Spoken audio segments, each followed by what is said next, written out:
Codogné è tra i comuni della provincia di Treviso con una maggiore densità di presenza delle PPL, sono ben 7.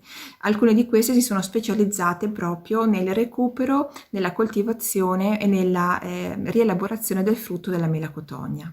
Codogné è paese della mela cotogna ed ora anche delle piccole produzioni locali. Un settore in costante crescita che sta dando una risposta imprenditoriale a tanti giovani che cercano la propria strada in agricoltura.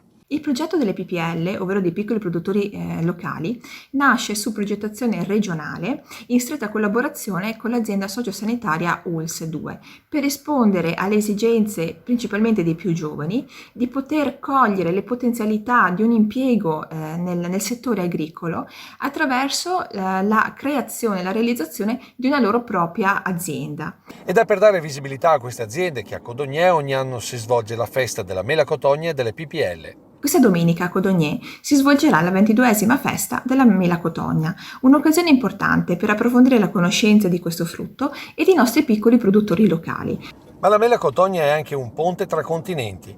Infatti se Codogné deve il suo nome alla mela cotogna, in America Latina è una produzione che caratterizza una comunità messicana a 40 km da Guadalajara. Due comunità che si uniranno idealmente sotto la stessa mela. Alle 11 avverrà il patto d'amicizia tra le due amministrazioni, rappresentate appunto da Codogné e Xtlahuacan, il paese della mela cotogna.